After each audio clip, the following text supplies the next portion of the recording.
Good evening, everyone. And today we are here for the 11th talk of the Exoplanet course. Today we have with us Dr. Sudha Rajamani. And today's talk is about biosignatures. I now request Dr. Ravi to introduce Dr. Sudha. Thank you, Prachi. Welcome, everyone. We have a distinct honor of having Professor Sudha Rajamani from IISER, Pune. I think Sudha is going to talk about some part related to biosignatures, both in situ and remote observations. And tomorrow I'll talk about the remote observations of exoplanet biosignatures. So Sudha, whenever you're ready, please go ahead. Sure. Thank you. Let me first share my screen.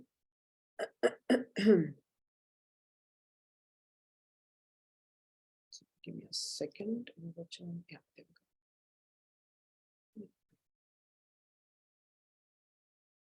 Can you see my screen? Yes, you can see. Right. And can you also tell me if it's changing? Yes, it's in the full screen mode and changing now. Okay. Hello, everyone. My name is Sudha Rajamani. I'm a biochemist by training and an astrobiologist by profession. I work in the biology department at IISER Pune, where we're very interested in understanding the niches on the early Earth and the early Earth environmental conditions that might have allowed for the transition from chemistry to biology on the early Earth, or the transition from non-life to life on the early Earth. I was asked by Ravi and Dr. Ajit to give this talk on biosignatures, and I very excitedly said yes, hoping that I would use this opportunity to learn something about biosignatures myself, because, very important disclaimer, I'm not a biosignatures person at all. Having said that, given the fact that my work is inspired from a biological perspective in this field of astrobiology, and the fact that the work we do in our lab itself has implications for understanding habitability related aspects of a planet or an exoplanet or any other extraterrestrial body, I figured I will give this a shot, and I'm going to sort of give you a very broad overview of how people and the experts in the field think about biosignatures, and then shift gears and tell you a little story about one of the projects in our lab, which led to some very unexpected results that, in my mind, has fundamental implications for how we should be thinking about designating biosignatures, quote unquote, and what are the kinds of signatures that we need to systematically look for when we are talking about habitability aspects of a planet, or understanding whether any extraterrestrial body did host life or can host life. So without further ado, I'm going to start off, and please allow me to thank Ravi, who very graciously shared slides from Nikki, and some of the other slides that I'm using for today's talks are from Victoria. And both of these people have associations with the NASA Astrobiology Institute. Nikki is with the exobiology branch at NASA Ames Research Center, and Victoria Meadows is basically in the University of Washington and is affiliated to the NASA Astrobiology Institute. So let's start off. So very broadly, I'm going to talk about how we can think about detecting, how can we think about detecting biosignatures, and when we think biosignatures, what are the kinds of contributors to these very important features. And I will focus a little bit more on in-situ biosignatures, and as Ravi alluded, he'll be talking more about understanding exoplanet-based biosignatures in his talk tomorrow. And most importantly, I'm going to kind of try to emphasize towards the last part of the talk why it is important to understand the context in which life evolves or life emerged, because the environmental selection pressures that would have played an important role in shaping this transition has fundamental implications for the kind of signatures that we can detect. And I'm going to use a different case study where we're going to understand from one of the projects that we did in the lab, how we kind of should be more open to looking at signatures that probably are not in the classic sense designated as a biosignature, but should also still be something that we factor in and when we are looking at these entities using several different methodologies. And I'm not even going to touch about environmental selective pressures that impinge on evolution, emergence and evolution of intelligent life. This is something that Ravi will touch about.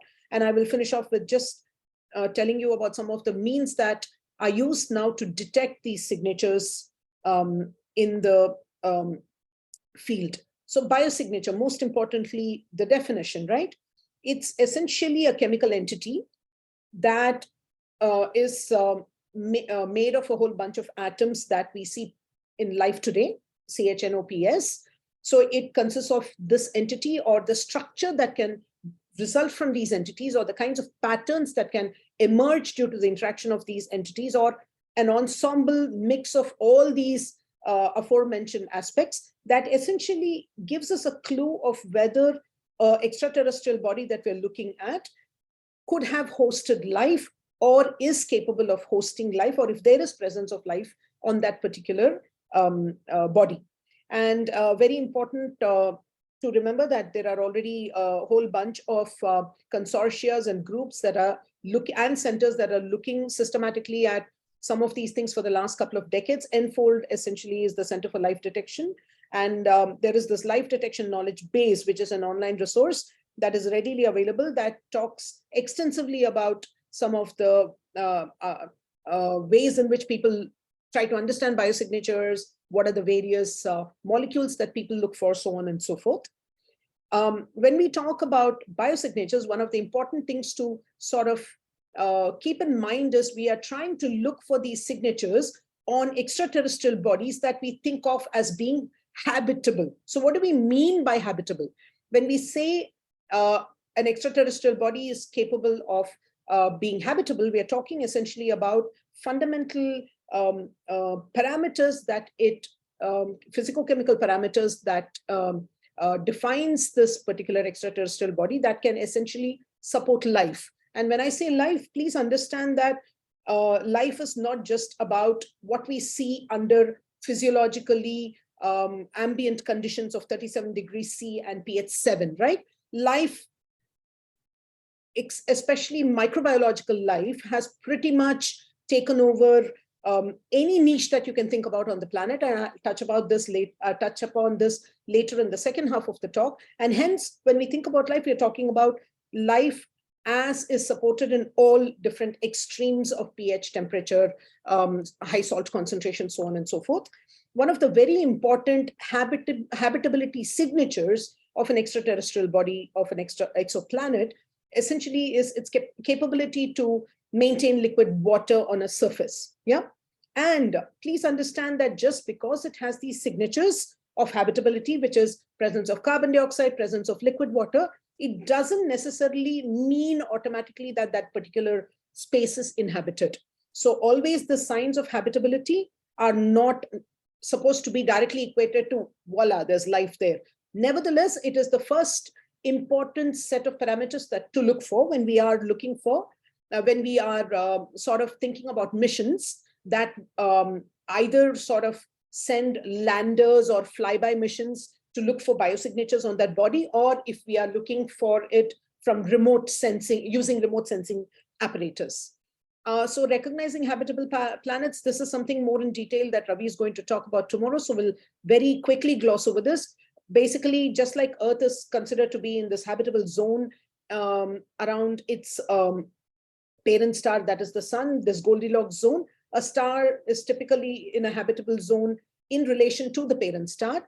And terrestrial rocky worlds are the most interesting, and they can be characterized based on their mass, their brightness, their color. Very importantly, they need to host an atmosphere, potentially even a surface, and a lot of its atmosphere and related aspects can be appreciated by looking at photospectrometric signatures of carbon dioxide and water vapor. And one of the very, very important signs that is considered as crucial for being able to designate an exoplanet, for example, as habitable is the presence of signature of O3, which is a byproduct of O2 photolysis. And again, surface conditions. that are important for supporting the presence of liquid water. This can be studied by using middle infrared spectroscopic measurements, and also by understanding the atmospheric composition of the particular extraterrestrial body. And we'll look at some of that aspects as we go along. So, as I indicated before, these biosignatures, which are present in all of potentially all of cosmos, but particularly in bodies that have habitable conditions, they have these very important spectral or temporal features that are indicative of life. And most importantly, these signatures should be of global scale on that planet or on that extraterrestrial body, which will enable detection. And what do I mean by it? If you take Earth, and on this right side, I'm showing two images. The top panel is actually an artistic rendition of how the Earth might have looked close to when it formed, which is 4.1 billion years ago. Yeah, 4 billion years ago. It was a hot mass of molten lava looking material. So because the temperatures were extremely high back then. However, what we see today is a pale blue dot where you see huge amounts of water, you see a lot of vegetation, and you see how all of this transformation of the planet's atmosphere, the surface, and its appearance essentially was basically facilitated by life on our planet. So this is sort of very, very indicative of this kind of large scale modification of a planet is extremely indicative of a signature coming from a biotic source versus a non-biological source. And again, very important to always think about the planetary environment of that planet when you're thinking about whether a particular signature is of biological origin or abiotic origin. For example, a lot of methane on Earth, not all, a lot of it is coming from anthropomorphic activities, human driven activities, right? Agriculture, large scale food production, so on and so forth. Oil and natural gas related activities. But if you sort of keep this aside, there are also natural sources of methane, which is a product of biological activity. For example, breakdown of plant material, the plant detritus releases methane. Breakdown of other kinds of, food that is taken in by animals results essentially in methane gas production, for example, in the bovine organisms. So in this case, there are two sort of major contributors. But if you sort of take Titan, which is one of the second largest moon in our system, solar system, a lot of the methane that you see, 5% of Titan's atmosphere is made of methane. A lot of that is thought to come from cryovolcanism. What do I mean by that? The volcanic activity that's happening in Titan is essentially leading to an outgassing of extremely cold water as against this mass of lava that you see on Earth, for example. And the notion or the understanding or the hypothesis is that a lot of the methane that is seen in the Titan's atmosphere is predominantly coming from this activity. It has still not been systematically proved, but that is the hypothesis based on what we understand about Titan's environment and what we have gleaned from its composition using both remote sensing technologies and certain in situ evaluation of the composition of the atmosphere. Typically though, what are the contributors to all of these signatures? In addition to life, in addition to the biosphere, which essentially is living organisms and living entities are the biggest contributors, you have a lot of these molecules that are produced by several exogenic processes, atmospheric chemistry, volcanic gases and aerosols that are constantly belched out due to activity, tectonic plate activity. Then you also have other solar stellar radiation-based processes. So extremely important to remember that the same suite of fundamental molecules can be produced by many different processes. So it's extremely crucial to be able to parse the false positives from the false negatives, from the true positives and the true negatives, and finally zero in on understanding whether a certain signature is because of biological activity. So this is just to give you a sense of what is seen in terms of signatures. The color coding of the bars you see here on the left panel, on the left side of this line is what is the surface flux that's seen on Earth. And this is from another body where there's no life. Yeah. So green is dark green hydrogen, light green methane, purple is ammonia, yellow is nitrogen, so on and so forth.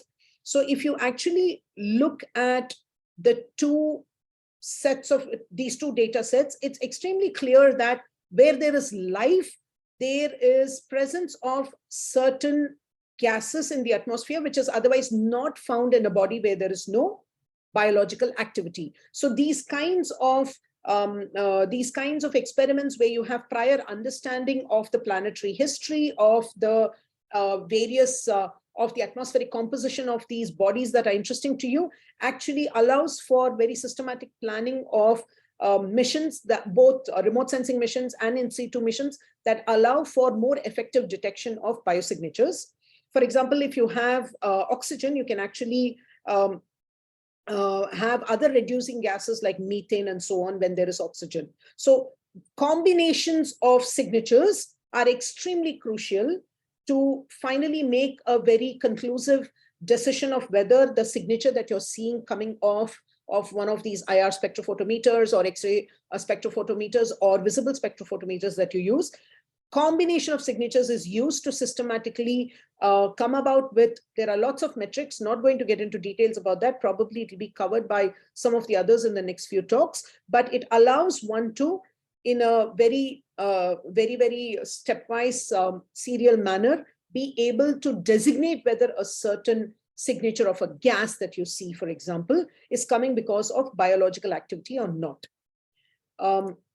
Sorry. So here, this is what Ravi is going to talk about tomorrow. So very quickly, just to mention that you can have biosignatures that result from presence of biogenic gases and their byproducts. For example, presence of oxygen, oxygen is always not formed only because of biological activity. And I will get to a slide where you can see other kinds of activities that lead to formation of oxygen.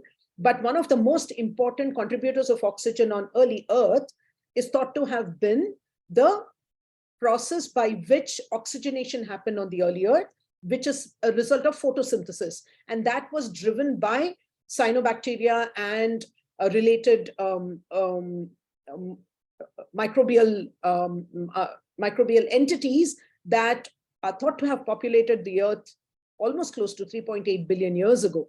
But that's not the only means of production of oxygen. There are other abiotic means of production of these molecules, but there are also these planetary surface features that allow us to designate or systematically think about biosignatures. For example, if you have chiral biomolecules, on Earth, there is an enrichment of one kind of handedness of the molecule. For example, you predominantly see a certain kind of handedness in proteins, in the fundamental monomers that make up proteins, and you see a certain kind of handedness in nucleic acids. And that is more reflective of a certain kind of enrichment, which is probably indicative of presence of life. If, for example, on a certain extraterrestrial body, you have 50% of chirality of a given molecule, the chances of it being a product of abiotic activity is much, much greater. Having said that, you also have other kinds of non-photosynthetic pigments that are also used for understanding some of these exoplanet biosignatures. Again, Ravi is going to go into more details about this tomorrow. Let's talk about some of the microbial signatures that can remotely be detected. It can either be a byproduct of a gaseous process activity, or it can be because of certain surface-driven processes, or a photolysis byproduct, or could actually be coming from colored moieties that are present. For example, this is a real image of a lake, if I'm not wrong, in Chile, in the high altitude deserts of Chile, where you have extremophiles that produce some of these pigments that allow them to survive in these environments. I'll just touch upon two examples here. If you think about these gaseous processes that allow for studying some of the microbial signatures that can come, So if you have them in the atmosphere, if you have them in a certain environment on an extraterrestrial body, you can have what is called photosynthesis, which is a process by which water and carbon dioxide are taken in by this living entity. And in the presence of light, they can actually make food that allows them to survive and thrive. And in the process, they kind of release oxygen in the atmosphere. And this particular oxygen can actually be, you can essentially get a signature of it as is, or it can get photolyzed to form ozone. Ozone and oxygen have been extensively discussed and characterized as one of the most important biosignatures. Having said that, increasingly in the field, there is a realization that more of the other biosignatures, which also play a very important role in designating the habitability of a certain extraterrestrial body, needs to get the same kind of importance. And I'll touch upon some of these aspects as we go further with this conversation. But having said that, you can have a lot of these various kinds of, for example, here, the surface of the leaf. It essentially, people have used pigments, plant pigments that can absorb certain wavelengths of light and emit certain wavelengths of light as markers to look for biosignatures, one of the most important molecule being chlorophyll. The other kinds of important remotely detectable signatures involve seasonal changes. A lot of this is also driven by biological activity. For example, the levels of carbon dioxide and methane in the atmosphere, though there are also abiotic contributors to it. So that is something that I'm going to keep harping about, and it's important to remember. If you want to understand in situ biosignatures, in situ is situated in a certain place. So this is possible when you have a lander, like a Curiosity rover or a Voyager, or if you have flyby missions of, say, Europa, where you are actually directly trying to understand signatures in the place that is situated. These are called in situ signatures. And here are a whole bunch of examples of microbial biosignatures that are important for people who think about understanding some of these on other bodies other than terra firma. For example, this left panel here shows these extremely important structures called stromatolites. Stromatolites are byproducts of interaction between geology and biology. And you actually have living stromatolites to date in water bodies. For example, if you go to western coast of Australia, close to Perth, you will see living stromatolites, but you also have dead stromatolites, which essentially retain fossilized signatures of microbiota in them. So cyanobacterial mats, when they are interspersed with geological activity, can potentially result in these kinds of pillow-like structures. And if you take one of these structures and cut it, you can see these transverse layers where you have alternating layers of dark and light bands. Essentially, the dark bands and the light bands are contributions from either biology or geology. And one can systematically look at isotopes in these bands and try and understand which comes from biological activity and which bands are contributors of geological activity. Here in the bottom panel is what is called a microbial fossil. Here is a cluster of cells that are strung together and they result in these filamentous sort of entity. These are very, very, these are still extremely, they lead to a lot of debates in the field, because I can show you a lot of examples, which I'm not going to today, but you can Google and you can find a lot of them. You can find a lot of examples of such structures, similar looking structures, which result from completely inorganic material. You do not need to have any microbial entity out there or interaction of single-celled entities to result in these structures. You can completely get similar looking structures which are a byproduct of inorganic activity or non-biological activity. And hence it's extremely sort of debated out there in the field as to some of the oldest such signatures have been attributed. Now it's not the oldest anymore, but roughly about 15 years ago from the IISER belt in Greenland. And subsequent to that, it's been shut down because of people systematically showing that it is probably contributed more from abiotic activity rather than coming from biological unicellular systems strung together as a string. Now, you also have this concept of biomineralization, which, if present in a certain extraterrestrial system, could be indicative of presence of life. You can have two kinds of biomineralization that happens. One is biologically controlled, which is a direct evidence of presence of microbial systems in that body potentially. And here you're actually seeing, I forget the name of this organism, but these are basically magnetites, which are iron-containing minerals, which are synthesized by the microbiological organism using enzymes in its systems. And there is a functional physiological role for these molecules. In this case, this is called biologically induced mineralization, where this is not happening within the cell, but it's happening outside of the cell. However, this is happening because of a crosstalk between the microbiological organism and its immediate environment. For example, if there is iron 3 in the environment, there are iron-reducing bacteria that can very readily sort of exude polymers or other kinds of metabolites that allow for the reduction of Fe3. And that can result in these kinds of environments, which is very exciting if you actually can find some of these in an extraterrestrial environment. And then again, lipid biomarkers, and this is a class of molecules which is based on fundamentally a pentacyclic structure called hopane. And these are found in the plasma membrane of bacteria, they're also found in plants, fungi, ferns, so on and so forth. A very, very important marker that can very strongly indicate the presence of biological activity on a certain extraterrestrial body. Now, there could also be other very agnostic biosignatures, and some of these things are being, as you can see, this is very new.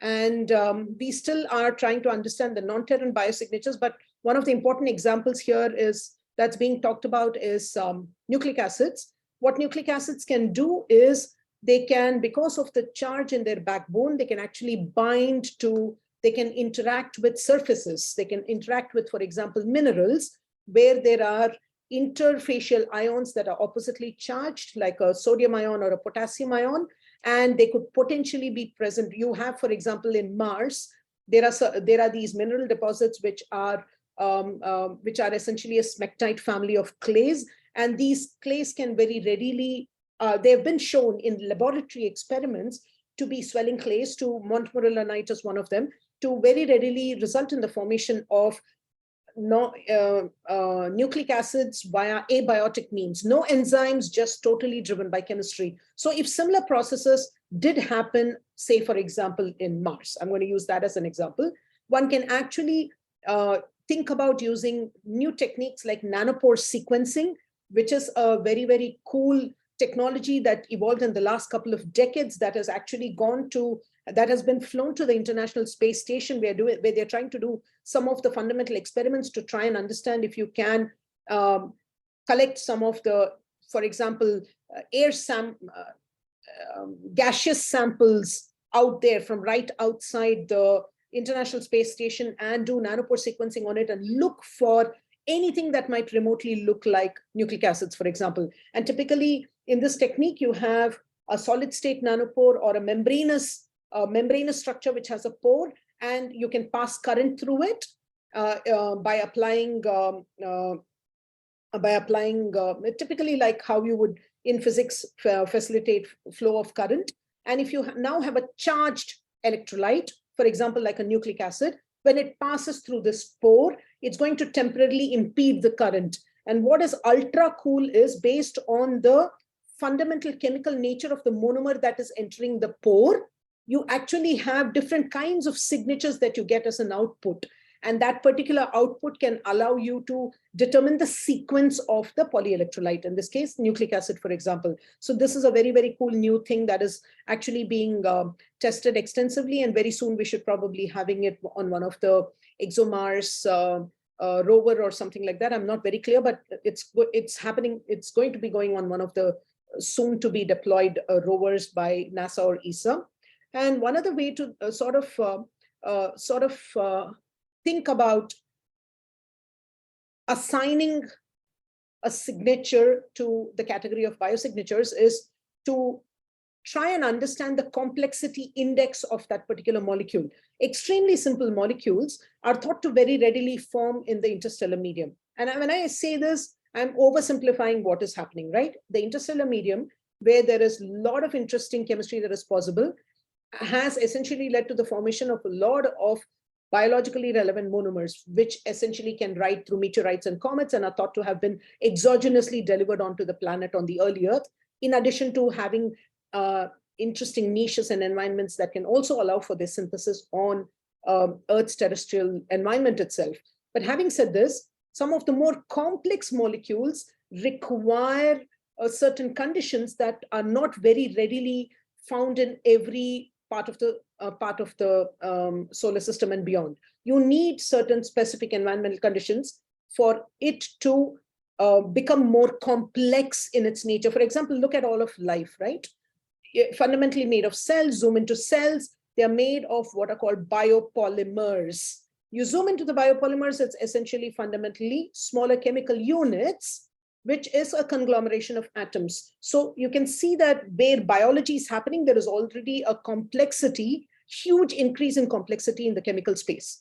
So this kind of designation of the complexity of a chemical moiety also allows one to think about how we can assign or characterize novel biosignatures and systematically assign them as either biosignatures or abiotic signatures. Now, just to finish this off, different communities are looking for different kinds of things, right? When we're talking about biosignatures, for example, when you talk to people who work on early Earth environments, like me, for example, or you talk to people who are looking at Mars, where there is a notion that Mars had life at some point. We are basically looking for molecules or ensembles that are that result from these molecules to give us a systematic idea of what kinds of chemical processes might have facilitated the emergence and the evolution of early life. For example, again, going back to this lipid molecule as an example, right?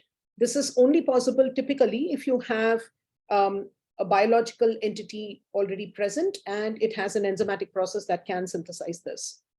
A very complex molecule, if you see, right? A lot of cyclic structures, which is attached to this backbone that contains a lot of hydroxyl moieties. Now, people who are looking more at exoplanets, they are more interested in looking at some of the surface features and some of the fundamental gases that are thought of as being important for forming the early biomolecules. Again, when you talk about ocean worlds like Europa, people are looking for a lot of different kinds of things, some of them including the molecular building blocks, but also wanting to look at other features that might be reflective of ensembles that can potentially be a product of biological activity. So, sorry, this slide is a bit dense, but fundamentally what it's trying to say is, I would want you to look at the key at the bottom first. This kind of, if you see a circular thing, it means the sample type that these instruments are working with.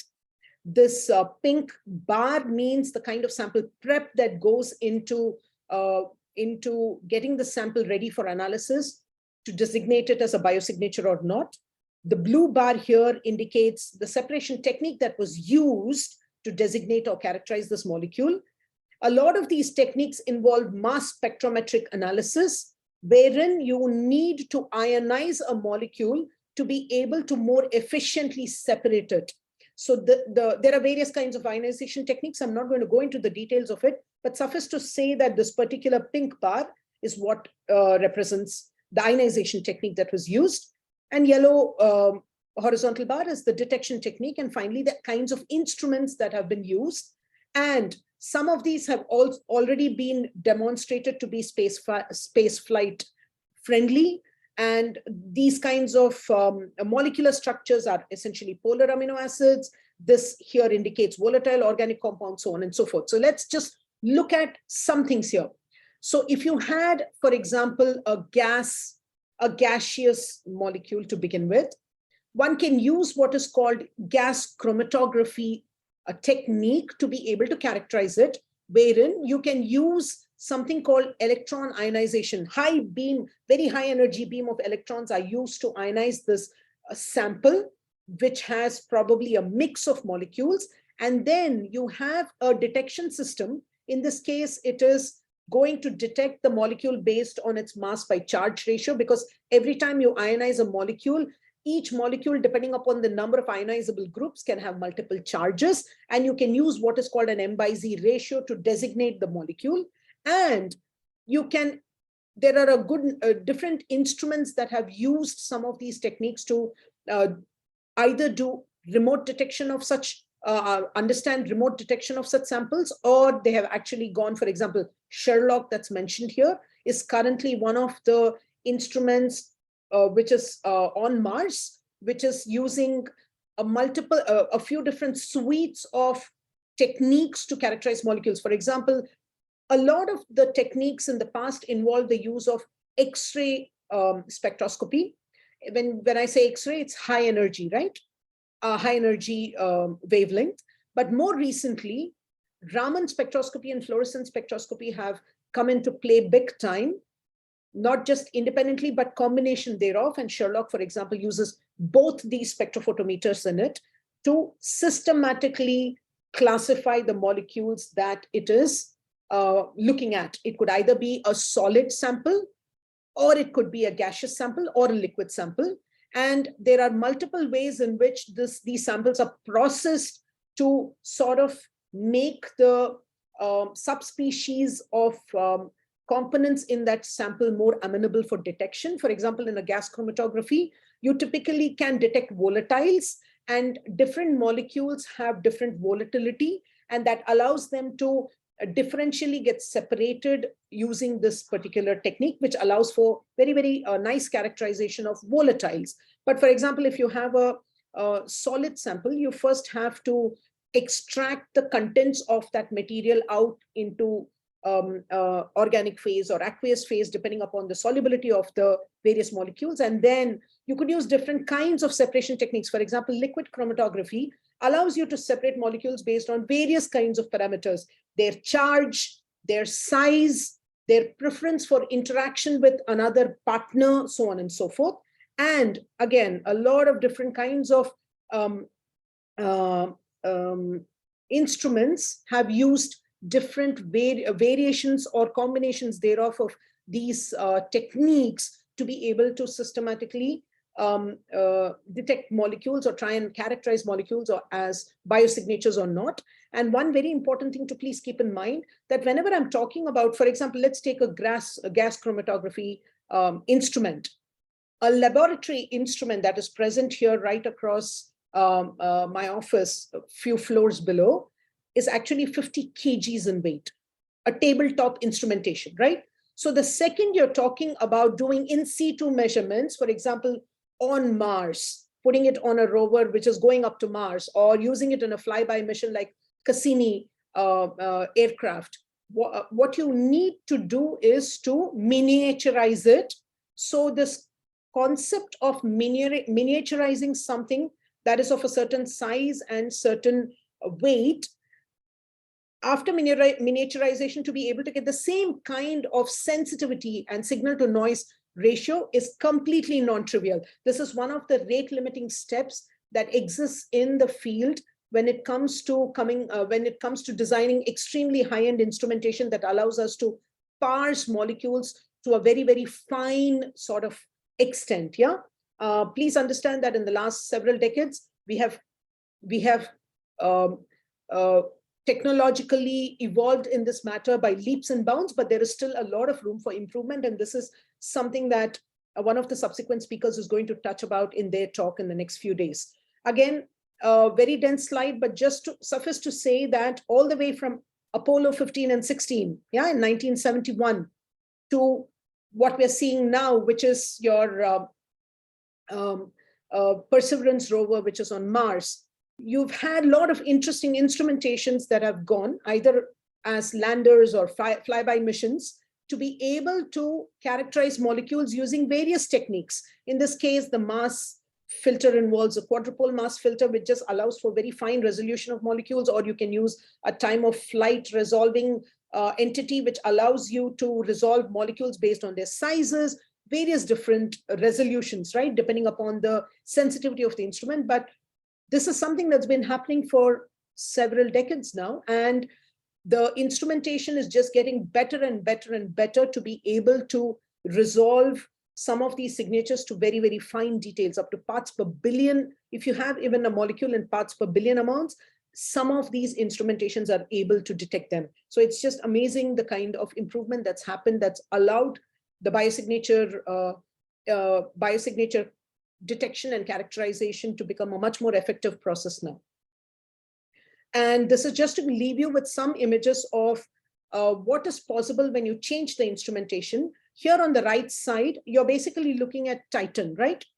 And this was the image that was obtained when they used what is called UV visible spectrophotometer. And this basically gave you this very, very diffuse image of Titan's surface. But more recently, they've used what involved both visual and infrared technology in the same spectrophotometer module. And they basically use what is called VIMS to basically understand the surface features of Titan. Look at these 6 images on the left side. It actually gives you a lot of detailed sense of Titan's surface and potentially its composition too. So the technology that existed then and now has dramatically changed the kind of images that we're getting back, and that is allowing us to understand the chemical compositions of these environments, and in a systematic way think about whether we have to send a lander mission to body A versus body B, because we have a clear sense of the kind of chemistries that is resulting in a certain set of suite of molecules on body A versus body B. This again is a very, very famous example. This is Enceladus. Enceladus is thought to be one of the only other body out there with a very interesting icy environment, and there's thought to be interesting tectonic activity below. And this particular high resolution image in the A panel was possible, and this happened about this was captured in about 2008, yeah, if I'm not wrong, when Cassini flew by. And because of advancement in technology that allowed for this very high velocity flyby mission, we could actually gather directly data from the center of the plumes, which enabled for improving the signal to noise ratio in this INMS signal that you see here. INMS basically is ion and neutral mass spectrometer. This is just another kind of spectrophotometer that has certain fundamental the technology that it uses to look at some of these molecules is just different from what I described already. And it has now allowed us to appreciate that you actually have more complex organics like C4, 4 carbon atoms containing organic molecules, and even benzene has been, for example, detected. There is also there is sort of also a hypothesis of maybe there could be other kinds of molecules like methanol and formaldehyde, fundamentally important monomeric entities that are crucial for leading to lifelike molecules. However, this needs to be more systematically described and proved. Just to leave you with a last image here, this is Europa, and Europa is basically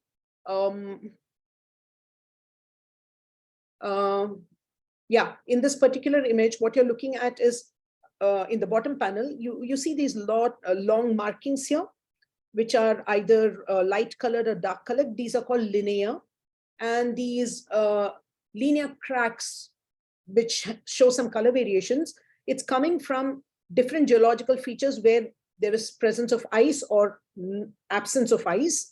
And this was obtained using these near infrared spectral measurements using these spectrophotometers. Again, NIMS was one of the fundamental kind of spectrophotometer that was used to gather data in this 0.7 to 5.2 micron region that allowed for putting together such a high resolution image of Europa's surface. And this was captured by Galileo. If I'm not wrong, this happened sometime in mid-90s.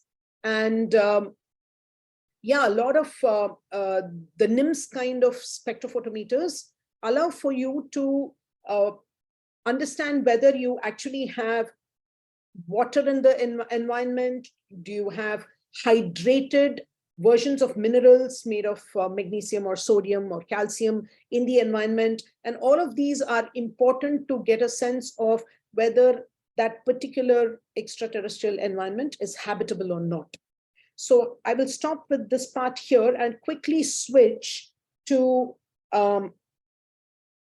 one of the projects that we did in our lab, which in a very, very unplanned sort of way made us appreciate how some of the work that we do in the lab here has fundamental implications for evolving the knowledge about signatures that we're talking about, to better designate the various signatures that we see when we are doing either remote sensing or in situ sort of evaluation of signatures. So let me, one second, did I miss something else here? No, this is okay. Yeah, this is just to leave you with some of the flyby and lander missions that are being planned. ExoMars rover is supposed to go this year. I'm not sure if it's still keeping time, but very soon it should be going. Then you have Europa Clipper, and you have this, what looks like a dragonfly. And all of these missions hopefully will, they're going with very, very high-end suite of instruments, which are way more sensitive than what has been sent in the past. And these should allow us to refine our understanding of signatures that we detect in these extraterrestrial environments, and allow us to more systematically categorize them as whether they are of biotic origin or abiotic origin. I'm going to quickly stop sharing this and move to one of the projects that we worked on in the lab that helped us appreciate certain things, and hopefully I can leave you with that same appreciation by the end of this. Share screen.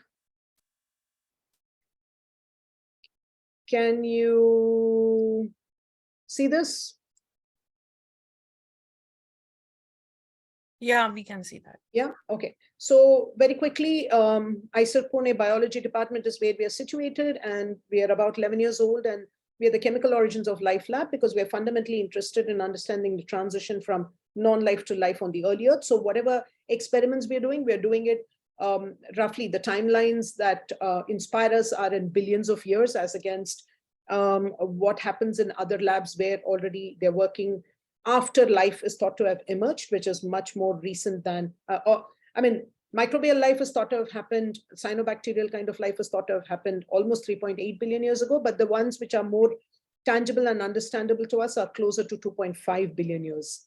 Now, there are various aspects of lines of research that we pursue in our lab. We are interested in understanding the origins of informational molecules like nucleic acids and origins of the earliest forms of cells. We're very interested in understanding how informational molecules could have replicated their information faithfully, even in the absence of enzymes, and allowed for evolution of more complex life eventually, probably. We are interested in understanding how the earliest catalysts came about on Earth. A lot of this, this research is based on understanding mineral catalyzed reactions. But again, in a very unplanned sort of a way, all of this work that we're doing in the lab seem to have fundamental implications for understanding habitability related aspects. And this is the flavor I want to give you when you're kind of, I mean, unintentionally doing research that has implications for this. So we're talking about events that happened a very long time ago. Here is a scale which is in billions of years. A stable hydrosphere of Earth is thought to have happened about 4.2 billion years ago. We don't have hardcore proof, but we know that Earth formed 4.5 billion years ago. Roughly around 3.8 to 4.2 billion years ago, there's a lot of interesting prebiotic chemistry that is thought to have happened, and a good bit of it, not all of it, a nice appreciable bit of it has been demonstrated in laboratory simulation studies in collaborator and other colleagues' lab in the field, where we have an understanding of how did biologically important monomers come about on the early Earth, However, how did this prebiotic soup of molecules lead to the emergence of important biopolymers is something that is still lacking in the field. We have some understanding of things, but we still do not know how we went from this space called prebiotic chemistry to the space called RNA world, where it is thought that RNA-based life was predominantly what was present. RNA is a super cool molecule, right? It can both encode information and catalyze reactions. So it's thought that very early on, life used this one molecule. It's much more easy to think about how one biopolymer came about from the soup as against thinking about multiple biopolymers as we see in our cells today. But a decade and a half of research has made us appreciate how going directly from this prebiotic space to RNA world is non-trivial, and there might have been this pre-RNA world space where molecules that were related to informational polymers like RNA were present, but they had other kinds of entities decorating them. So one important thing to remember, there is this beautiful continuum that exists between physics, chemistry, and biology. On the bottom are essentially two kinds of enzymes that I'm showing you. One is a proteinaceous enzyme. Dr. Sudha, can you please make it in a slideshow mode? Because I already am on the slideshow, right? No, we can only see the first slide. Oh, hang on. Group. Let me just go back to, what do you see now? The first slide of your presentation, the group photos. Wait, hang on. I think I know what's happening. Yeah, now we can see the second slide. No. I think I know what's happening. Hang on. Okay. Now tell me if this moves. Yes, now it is in presentation mode. Yes. Oh, so none of you saw any of these slides? Nothing. No. Oh, I wish you told me before. Anyways, this is just to give you a sense of the various things that are happening in the lab and the implications some of this research is interestingly having for habitability related aspects. And here is the early history of life on Earth, where we see that maybe life transitioned from non-life roughly about 3.8 to 4.2 billion years ago because of all the interesting prebiotic chemistry that was possible. How though did we go from this prebiotic soup to molecules relevant to life is still something that we are understanding now. And we have, there is a good bit of work that is making us realize that maybe going from this prebiotic soup to an RNA world is non-trivial. So maybe the RNA world was predated by pre-RNA world molecules, where these molecules came about much more readily from the prebiotic soup and eventually transitioned to what we now appreciate as RNA world, because this is something that we know for sure was an important stopgap because we see signatures of it very readily even in extant biology. And this continuum that I just mentioned that exists, Gayatri, you're seeing the change now, right? Yes. There is this unbelievably mind-blowing continuum that exists. We don't appreciate it very systematically, but if you kind of take these molecules down here, one is a proteinaceous enzyme called cytochrome C, one is a RNA enzyme called hammerhead ribozyme, zoom into them. What are they made of? The proteinaceous enzymes are made of monomers of proteins or peptides called amino acids. The nucleic acid enzymes are made up of monomers called nucleotides, which are strung together to make these polymers. But at the monomeric level, what are they? They are chemical entities. And these chemical entities are thought to have been formed both via terrestrial synthesis and via exogenous delivery, because if you look at using all these instrumentations, IR spectrophotometers, X-ray spectrophotometers, UV spectrophotometers, you can see a whole suite of molecules that can very readily form in space. Here are these very complex C40 carbon molecules called buckyballs that have been detected in space, and that's mind-blowing. But zoom into them. What are they made of? They're made of atoms. So this unbelievably beautiful continuum that exists between physics, chemistry, and biology allows us to structure our appreciation of transition from life, non-life to life as this transition from chemistry to biology. And like I said, where did the molecules relevant for life come about? They might have happened by two means, either terrestrial synthesis in environments where a lot of interesting chemical and thermal fluxes were feasible, like at the edge of a volcano, like in this geothermal pool, which is lined by extremely interesting rock surfaces that allow for a lot of interesting surface chemistry.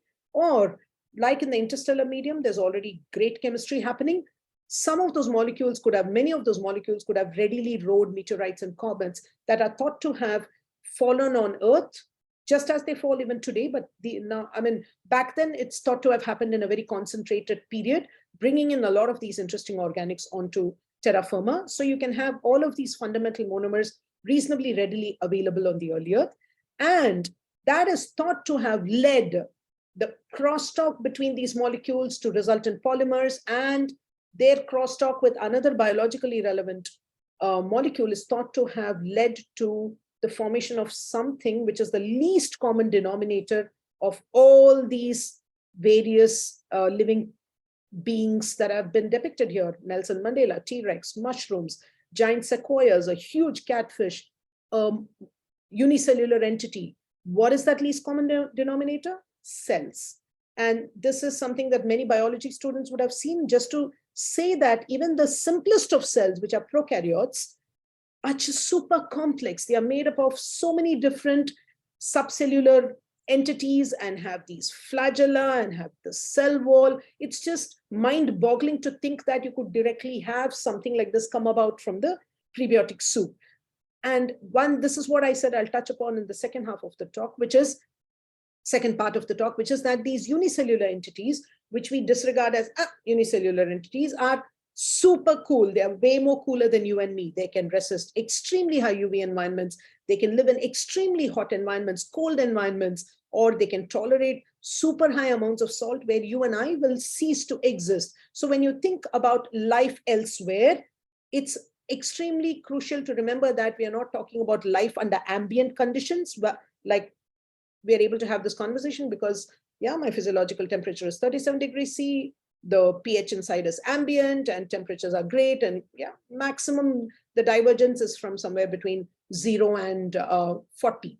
We are talking about extreme environments where everything is beyond this range and still life thrives. So when we think about life, we need to think about life at extremes when we are especially looking for life-like signatures on other non-terrestrial bodies. And this is a very simplistic depiction of tree of life, which shows that there was this last universal common ancestor, which led to all the other three domains of life. But more recently, the realistic picture looks like this, where it's thought that a common ancestral community of primitive cells, which were interacting with each other due to certain selection pressures, eventually led to these domains of life. And we in our lab are very interested in understanding how this ancestral community of primitive cells, how did they come about because of the crosstalk between the various biomolecules. And this is just an artistic rendition of this ancestral cell called the protocell, which is essentially a tennis ball-like entity, which has a lipid bilayer membrane. All of cellular life today has a boundary condition made of lipid, which encapsulates, in this case, it's encapsulating a genetic material and a minimal metabolic network that allows it to be far from equilibrium. And I am very happy to share that research in the area of extremophiles, in the area of prebiotic chemistry, and from what we know about the geology of Earth and its planetary history is now finally allowing us to understand how these entities might have come about on the early Earth about 4 billion years ago, roughly, 3.8 billion years ago. And astrobiology, this area of study, feeds off of inputs from extremely diverse areas of sciences. And in our lab, we use tools from biochemistry, molecular biology, biophysics. We even work with modeling colleagues to essentially answer some of these fundamental transitions that we're interested in. So just to talk about that project, which I told you, and when you say, Sudha, where did all of these happen on the early Earth? There are niches that we think are very interesting because of the very interesting chemical and thermal fluxes they support. And depending upon whom you talk to in the field, these environments are either present on the seafloor. This is volcanic activity on the seafloor. These are called hydrothermal vents, and these are terrestrial geothermal pools, which are again resulting from volcanic activity. Again, very interesting thermal and chemical fluxes that can be supported here, which allows for uphill reactions like polymerization to happen. And we work with a certain hypothesis, which is rooted in this terrestrial geothermal field environments, where we argue that if you have the fundamental monomeric molecules that can constitute a protocell present in these environments, naturally geologically driven wet-dry cycles eventually will allow you to form these protocellular entities, because here are these higher order structures of lipids that can form what are called these vesicles, which look a lot like those protocellular tennis ball-like structures I showed you. And if you had monomers of, for example, nucleic acids, every dehydration cycle, you can have the nucleic acid monomers come together. You're pulling water out, so you're facilitating a condensation reaction so they can string into these polymers, small stretches of polymers. And every dehydration cycle, you can have new cells bleb out, which can encapsulate these polymers. And it's thought that over billions of years, these kinds of cycles would have led to the formation of earliest of protocells. And in the last 20, 25 years, we've understood enough to appreciate that you can go from the same set of fundamental monomers to form molecules that are precursors of amino acids, precursors of nucleosides, and precursors of lipids. So I can make a strong case for why we think just chemically you could have had life originate because of these processes. Now, very importantly, monomers forming, not a problem. How did you form polymers, which is what would have allowed for the transition from non-life to life? Formation of polymers, extremely important for kickstarting life. In modern biology, it's a very complicated process. Here is a ribosome. It's essentially showing you how, for example, transcription happens, where you use information in a DNA to make an RNA molecule, which then code information in an DNA molecule to an RNA molecule, which then is used to make proteins using a separate process called translation. This is actually a translation process, sorry. The RNA world hypothesis, on the other hand, provides a respite to this whole enzymatic drama that happens in our cells by saying that you could have actually had a period of time in life when you did not require 3 different molecules to do 3 different things. You could have had the same molecule encoding information and catalyzing reactions, and that molecule is thought to have come about from the prebiotic soup completely by chemical means, non-enzymatic. And what do I mean by that? Here are 2 monomers, nucleotide monomers. You basically subject them through the wet-dry cycles. Every dehydration cycle, you're pulling out a water molecule. You can essentially take a water molecule off from this interacting space between the phosphate and the hydroxyl group, and you can form a phosphodiester linkage, right? It's not as trivial as it seems. You can't take a bunch of these molecules, cook them up, and have these molecules form oligomers. It's more complicated. I'm going to skip this, but there are various methods of polymerization, and people have used concentrating mechanisms like concentrating them onto surfaces like clays or concentrating them between lipid bilayers to promote these polymerization reactions. And basically what these longer 5, 6, 7, 8, 9, 10, 11 mers are indicative is the formation of longer oligomers. And this is a technique called high performance liquid chromatography that allows us to very systematically separate molecules at single nucleotide resolution. But yeah, in our lab, what we decided to do is, as against using more complex chemical molecules, wherein you modify the fundamental monomer, provided that kick in the pituitaries to undergo polymerization, we decided to, we have reasons to strongly make a case for how non-activated nucleotides were probably much more readily available on the early Earth. So let's start with them and then try to polymerize it. Much more difficult because they are not readily active and happy. They're like that. They're kind of like they need a solid kick in their pituitaries to be able to do things. But we can naturally invoke the fluctuating environments of early Earth to promote condensation reactions between these molecules, because geology can drive this chemistry. And this is again an artistic rendition of where these kinds of niches might have been present and would have allowed for these very interesting reactions to happen, because there were high temperatures, varying pHs, a lot of interesting geological cycles that were promoted. And what we did is we started off with this particular study that showed that you can indeed use lipid nano environments during dehydration phases. These balls collapse and form these multiple stacks in which RNA monomers can be entrapped. In these environments, you can indeed form RNA-like oligomers. And this is something that was also shown using sacs. But we kind of started from this place and said, let's look at this process much more closely to try and understand what are these RNA-like oligomers chemically actually, how do they chemically look?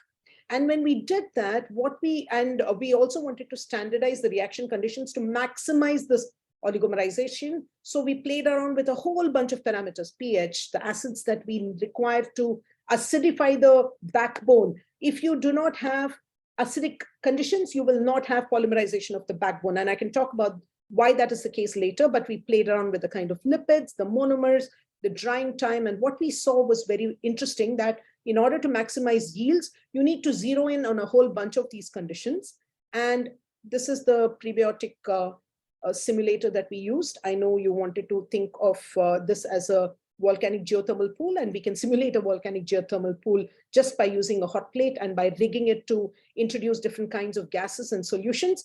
The monomers that we worked with, this is just a sample. This is 5' adenosine monophosphate, but we also use the other 3 cousins of it, which is GMP, CMP, and UMP. And here is a phospholipid, which was a sort of a proxy for early Earth lipids, but this is just a more complicated diacyl kind of lipid that is found in our cells. We did multiple wet dry cycles to see under various conditions how you can form these products and then start characterizing it. And this is again a HPLC profile showing that you can form over multiple cycles longer oligomers, and you use basically the same set of instruments that you send to extraterrestrial bodies. Of course, it's not this huge, it needs to be miniaturized. This is a tabletop mass spectrophotometer, which allows us to characterize these peaks very, very systematically. And here is microscopic images. And again, microscopes are also an important set of instruments that you can send. It's not been very successful because they are extremely sensitive to external environmental parameters. You cannot kind of have the lens move and you won't get these kinds of images. But if you could do that, you can actually start, you have other kinds of photographic systems that allow us to look at surface features at very high resolution, which has also gone on some of the rover, which is on the Perseverance rover, which is on Mars right now. But this basically shows how we use different tools to characterize these reactions. What we found, and this is the crux that I want to leave you with. Polymerization is most efficient at extremely acidic conditions. Again, there's a trade-off between good polymerization and breakdown. B here shows the breakdown.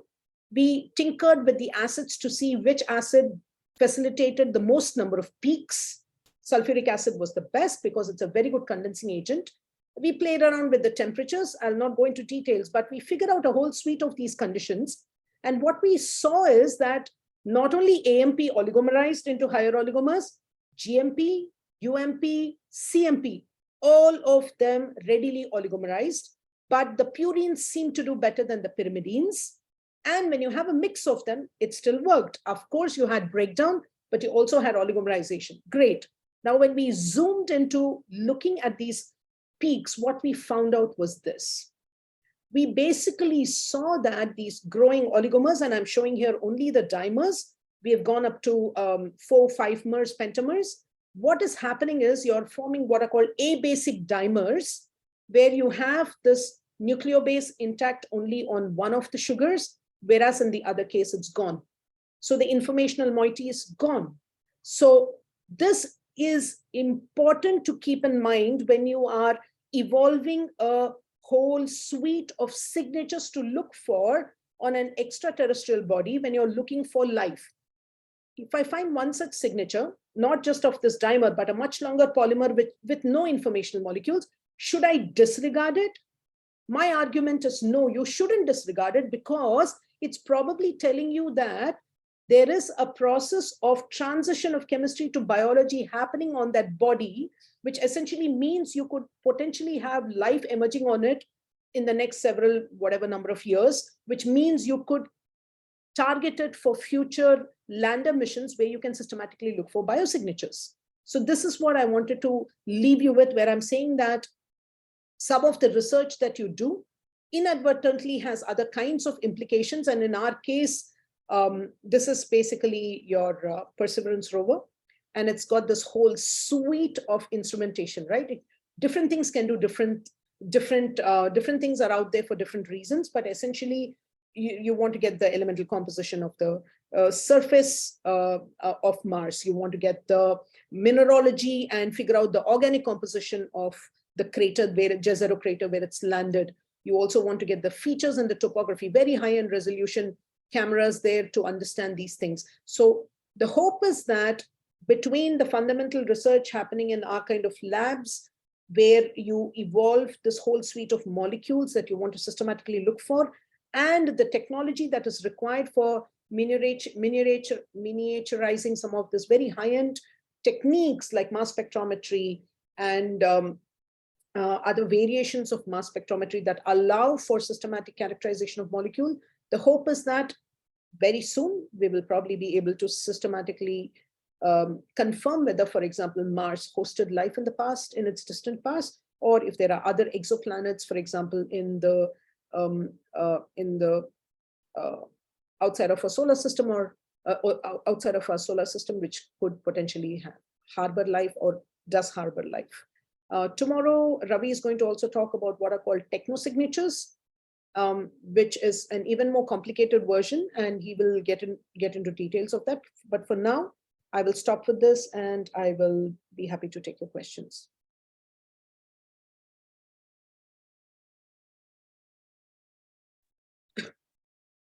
Thank you, Dr. Sudha. Participants can unmute themselves and ask. We have few questions in the chat box. Please unmute yourselves. See one question. Yeah, meanwhile, we can ask maybe that. Yeah, give me a second. We have a question by Satish Raj. Could you please explain more about the false positive negatives and the true positives and negatives related to biosignatures? Also, what's the process or mechanism that is usually undertaken to rule out one from the other? So the mechanism part, I will get Ravi to touch upon it, because like I said, I'm not necessarily the expert in it. But having said that, one second, I thought I had a slide which will allow me to give you a sense of what it is. Give me a second. Let me just pull up that slide.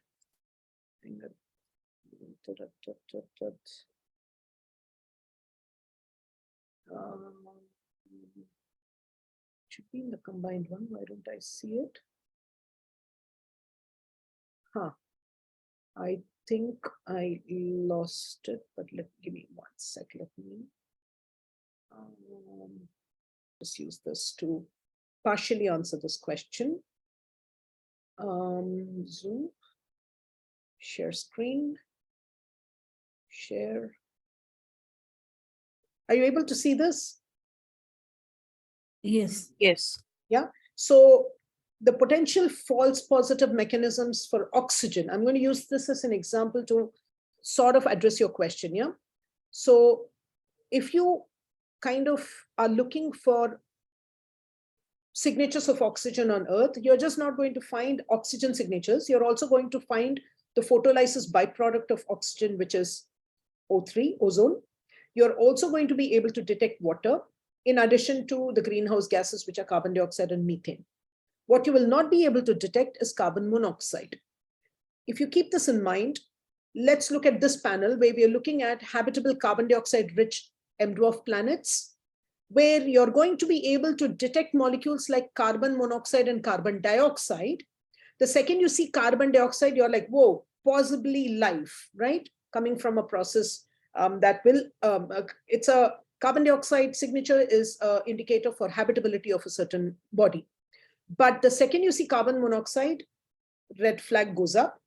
And then the fact that you do not see methane is more indicative of oxygen that you're seeing here coming as a byproduct of photolysis of water more than anything else, because this particular habitable carbon dioxide rich M-dwarf planet also has signatures for water. So now if you are then detecting this O2-like signature in this particular M-dwarf, this combination of whether you have a suite of molecules and what you do not have is what is going to actually give weight to your designation of whether the particular O2 signature is coming from an abiotic process or from a biotic process. Am I making sense? Hello? Hello? Yep. Yeah. Thank you. So this is a false positive. A false negative, similarly, is because of a combination of processes that results in the presence of a subset of these suite of molecules and absence of a subset of these suite of molecules, because of which people have been able to evolve metrics, binary kind of matrices, which allows you to say present, present, absent, present, absent, present, present, present, absent for a whole suite of molecules. Finally, it allows you to then say whether it's of biotic origin or abiotic origin. I'm going to be sharing a bunch of resources with Gayatri and Prachi, and I request you to please pass it on to the participants, because this whole field is rife with a lot of debate, but at the same time, there's already a lot of information that has been gathered, some of which has systematically been parsed, and there is no questions about how we interpret it one way or the other. But in the other cases, there is still a lot of debate about what allows you to confidently assign the designation of a biosignature to a molecule or not. One of the recent big examples was phosphine on Venus, right? Suddenly there was all of this hullabaloo about Venus has phosphine, which is a signature of life. But a lot of papers that have come out from some people in the field whom I know of. I know people from both these clusters, the ones who say the phosphine is an indication of a biosignature, and a whole set of them who have actually been systematically arguing for how this phosphine is a product of an abiotic process and not indicative of a biological source. This is kind of something that keeps shaping this field of biosignatures, that has been shaping this field of biosignatures much more sort of prominently than any other field that I know of, mainly because a lot of these things involve looking at chemical moieties on bodies whose planetary histories we are not fully systematically aware of. We don't understand the planetary history of our own Earth to the finest detail. So this particular thing is going to be an iterative process that over many decades has allowed us to get to this point where we can much more confidently say whether a particular signature is of biological origin, but that doesn't mean that it is completely a strong signature of it, because there still are things that we are still beginning to learn and understand about a certain planetary system or certain extraterrestrial body that allows us to refine this understanding with time. So I'm hoping I touched a little bit about how you have to parse false negatives and false positives from the actual signatures before you can classify that particular moiety as having been a product of biological activity versus any other activity that is possible on that planet or on that extraterrestrial body. Yep. Thank you, Doctor. Got the picture. Thanks. I see Harshita's hand is up. Hi, Doctor. It was a really good talk. I think after you mentioned about the Venus detections, I think I remembered. I think Rocket Lab is sending a new probe in 2025, I guess, to study the clouds of Venus and to detect any organic molecules. So maybe we learn something more in the coming years. Absolutely, absolutely. So as far as Venus goes, the notion is that if you find life, it will be in the clouds of Venus, because the surface of Venus is the kinds of pressure and the temperature that you're dealing with. We do not know of extreme life even on Earth that can survive under those conditions. Not yet. Having said that, the clouds of Venus is much more amenable to chemistries that are probably happening at much more appreciable temperatures, and there's also this very interesting acidic condition there, which I would argue will be very, very nice for potentially forming a nucleic acid polymer if you do have the monomer there. Yeah. But having said that, how do you facilitate wet-dry cycles? How would the gases present in the atmosphere affect these processes? It's something that we still don't understand systematically. But yeah, more flyby missions. If you can even do a lander, even better. But lander has been a very, very difficult proposition for Venus because of the extremely acidic conditions through which the lander has to pass before it can go and hit the surface. So question is whether we can come up with a material that can withstand that kind of acidity. I think yeah, sorry, go ahead. Yeah, I was just about to say that I think this is a probe mission, so it's just going to go into the clouds and then it's going to come back. This is more like a little advanced version of a flyby, where it will be able to capture some of these, these gases and be able to look at it more closely. Yeah, looking forward to what comes out of it. Yeah, I had a question. a few months ago, a geoscientist mentioned that if you're looking for any kind of biotic activity or life, we first look at silicates, because any presence of silicates would be a great indicator. So I just wanted to know more about it. Like, so is it an accurate statement? Is silicates really the answer? See, geologically, silicates are very important. There's no questions about it. I cannot see the biological, I immediately cannot see the biological relevance of silicates, because see, for example, if you're looking at, say, banded iron formations, right? Banded iron formations essentially tell you about the oxygenation history of Earth. And some of the oldest signatures were found in the IISER belt that I was talking about, that I kind of alluded to in Greenland. And what these banded iron formations are essentially structures where you have alternate bands of high of oxidation activity of iron and regions where it is fully iron depleted chert. Now the chert is basically made of silica. Chert is a mineralized version of silica, which plays a very important role in sort of resulting in these banded iron formations. So geologically, I can see the importance of silicates. However, biologically, I am not able to immediately appreciate why the person, or what was the context in which that person made that statement.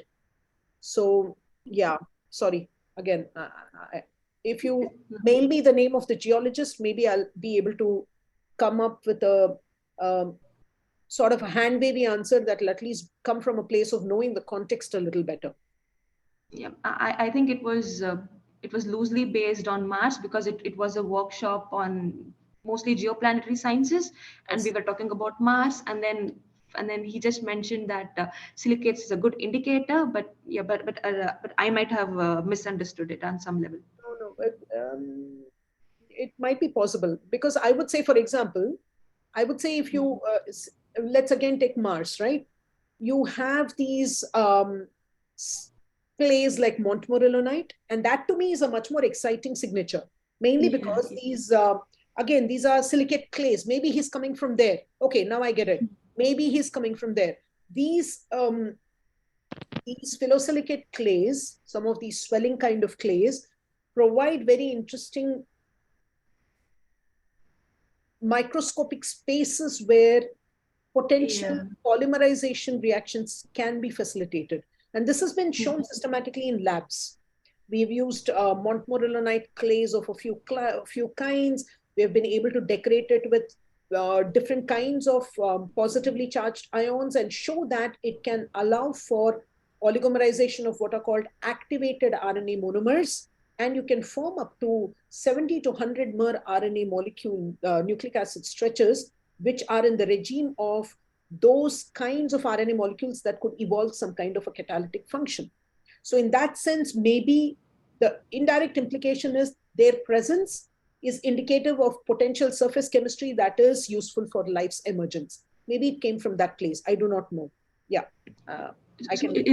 So is this experiment in high temperatures or lower than that of Earth? No, see, a lot of the prebiotic chemistry experiments that we studied originally, right? A lot of them, excepting for the Urey Miller experiment and those kinds of experiments where it was high temperatures, you had very reducing conditions, you were trying to simulate what then was thought of as the most probable early Earth environment, a lot of carbon, a lot of methane, a lot of carbon dioxide, ammonia, and those kinds of starting molecules were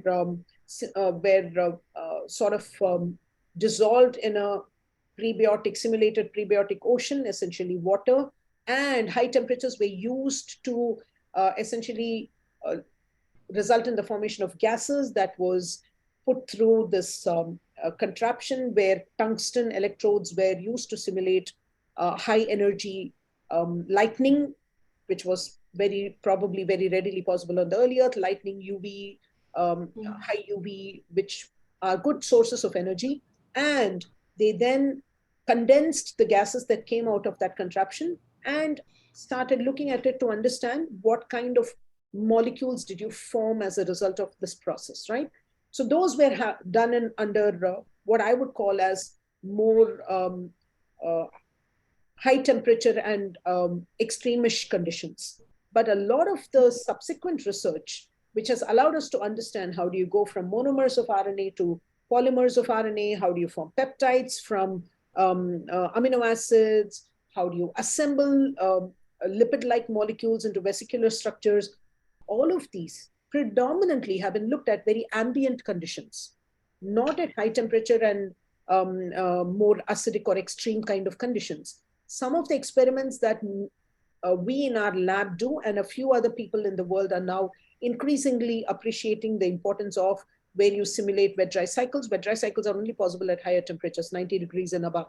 So we are looking more at reactions which can happen, which can still happen, and where molecules, product molecules can still be sustained under some of these more adverse conditions than ambient conditions, is something that's happening only in the last, I would say, 15 years or so. Early on, it was, other than the Urey Miller experiment, a lot of the templation, if I had, for example, some small stretches of RNA which could encode information, how do you propagate this information? You could do something called templated replication reactions to understand the error rate, so on and so forth. All of those are done under very ambient conditions. It happens at room temperature, which is 22 to 24 degrees centigrade. It happens at pH 7, which is physiological pH. Is this truly reflective of what happened on the early Earth? No. But is it important for us to do some of these reactions to understand the fundamental biochemistry that underlies these processes? The answer is yes. I hope that has addressed your question somewhat. Yeah, I think I'm more intrigued by the subject.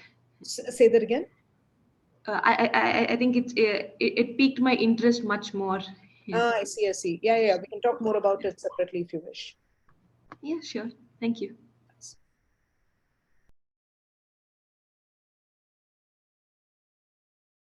I can see one more hand up, Satish. Yeah. Hi, good doctor. Just want to get an idea on how to go about like studying biosignatures or paleobiosignatures on analog sites on Earth. Okay. So that is something. Yeah, sorry, I didn't touch upon that. See, many a times before you actually send an instrument, say to Mars, or eventually something will go to Europa in the future, right? Before you do that, one of the important pragmatic things to do is to evaluate, for example, the instrument in an analog site on terra firma, on Earth. And some of these analog sites are essentially present in parts of the world which are already, where already the environmental parameters are considered to be more extreme. And I'm going to use Ladakh as an example, right? Ladakh is a high altitude desert, just like Atacama in Chile, wherein you actually have a lot of geological features which are reminiscent of Mars. So it's a Mars analog site. It has hot springs. It has very interesting glaciological features. It has other kinds of sand dune-like formations that have also been seen on Mars, so on and so forth. So given that there is an analog site in Ladakh, what we do is to try and step out of the comfort zone of our labs, where we simulate everything in a test tube to the best possible extent, which still is not truly, remotely truly encapsulating of the complexity that might have been present in these early Earth environments that we're trying to simulate. We actually step out of our comfort zones, go out to these analog environments. We either do experiments there, or we bring back, for example, the hot spring waters from there, which now is way more representative of what might have been in terms of the chemical complexity. What do I mean by that? So if I get water from a hot spring site, and if I do an analysis of the suite of ions present in it, the anions and cations, it is going to be a whole bunch of them because of the rock water chemistry that happened in that hot spring. While when I showed you the experiment that I did, where we tried to understand oligomerization of RNA monomers into RNA-like oligomers and characterize them, and did this experiment under very, very stringent conditions, we only had certain subset, very small subset of ions in our reaction. We had, for example, chloride ions. We had, for example, hydroxide ions, very, very small subset of it, and a a couple of cations in the picture, which remotely doesn't tell you about what might truly be possible if you had a much, much more complex environment. So for that reason, it's extremely important to do some of these reactions that I'm talking about, prebiotic processes that we are trying to understand, that allowed for the formation of informational molecules, catalytic molecules, early cells. It's extremely important to do them under much more realistic conditions. And for this, we actually, like I said, go back and get samples and try and do these experiments, which completely change our perception of how these processes are actually panning out. And why is this important? Because now when I am looking at the RNA-like oligomer that I talked to you about, for example, actually, let me talk about a protocell. That's where we have done more work. We have basically seen that a combination of lipids, if they very readily self-assemble to vesicles in ambient conditions in the laboratory, it didn't translate exactly into that in the hot spring water sample that we brought back from Ladakh. Why is that the case? And what didn't do well under laboratory conditions? Sorry. Okay, what didn't do well under laboratory conditions suddenly did much better. So we are still beginning to understand how then should we fine-tune this list of signatures that I'm talking to you about to better understand what might be when we are looking for signatures, right? One other example I'll use is the Grand Canyon, or basically there are these places in Arizona where people actually have analog sites where they go and do work on the geological features that are present there that allow us to understand, for example, the chemical composition of the sedimentary or the igneous rocks that are present there, and the understanding, fundamental understanding that you get from running this little instrumentation on a rover on those features, which is extremely rugged. You need for your rover to be robust enough to be able to go on that rugged terrain, after which it needs to be able to deploy its instrumentation to be able to extract a certain sample, let's say a solid sample, from which it needs to pull out the, separate out the aqueous and the organic phase, and then try and analyze that sample and give out a certain output, right? All of the fine tuning of the instrumentation and the basic technology that drives the instrumentation is all done using analog research. So analog research, thank you for bringing it up, is extremely crucial to be able to much more effectively come up with both the technological know-how and the instrumentation that is required for more effective biosignature detection. So analog research, super, super important. Great, thank you for the insights.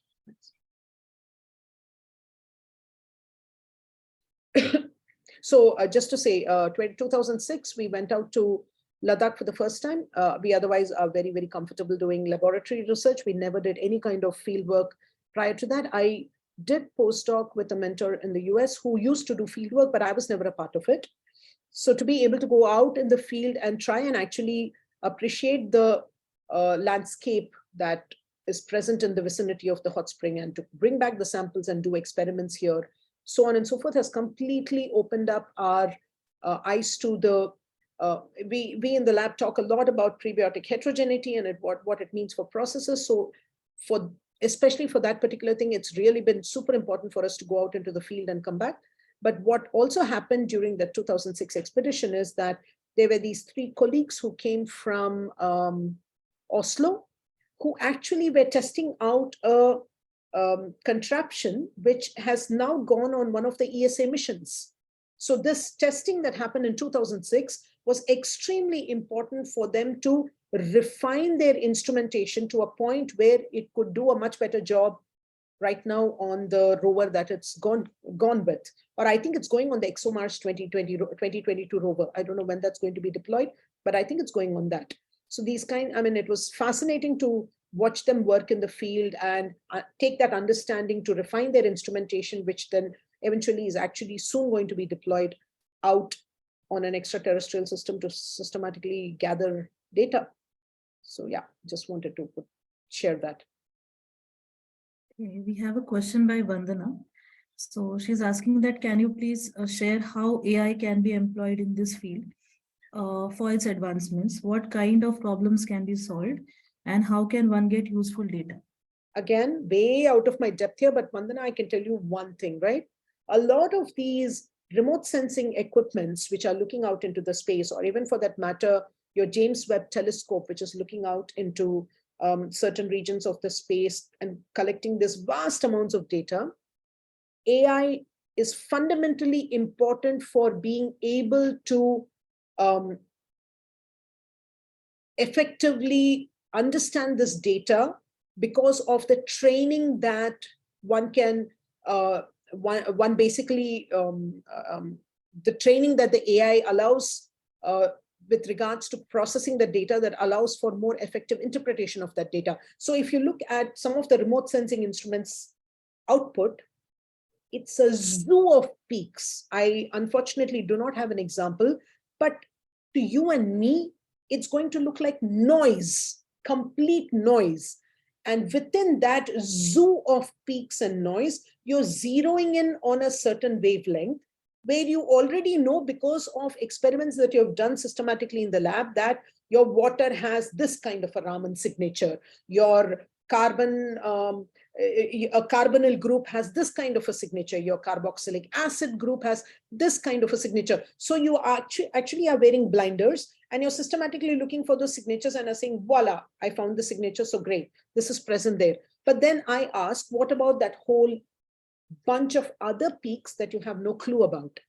This is where AI technology is being extensively deployed now to better understand the whole suite of molecules that could possibly be. Do we know what suite of molecules is plausible?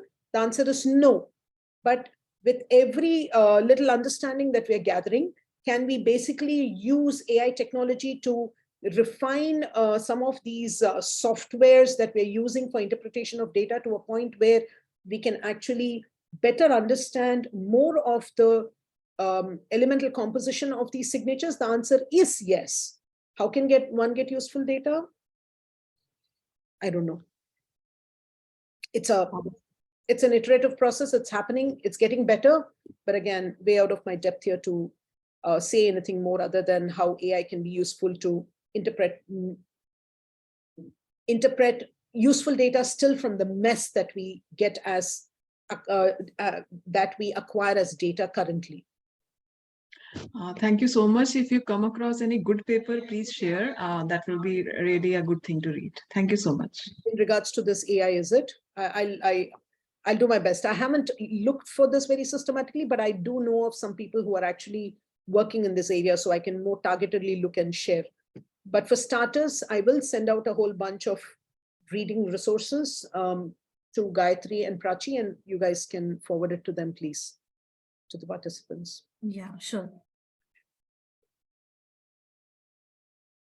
So yeah, thank you so much, Dr. Sudha. It was a wonderful session and a lot of good interactions we had during the session. Thank you so much for accepting our invitation and giving a talk. Hey, next time just talk about astrobiology, man. Yes, definitely. We will plan a session for astrobiology soon. Sure. I'd love to do that. Thank you all for your time, and thank you for listening to me. And again, please remember, I am not a biosignatures person. So if I did say something that is not fully correct, I'm very happy to be corrected. So yeah, please be in touch if you want to. Thanks, Prachi. Thanks, guys. Thank you. Thank you. Thank you. I'll say bye. Bye. Bye. Thanks. Bye.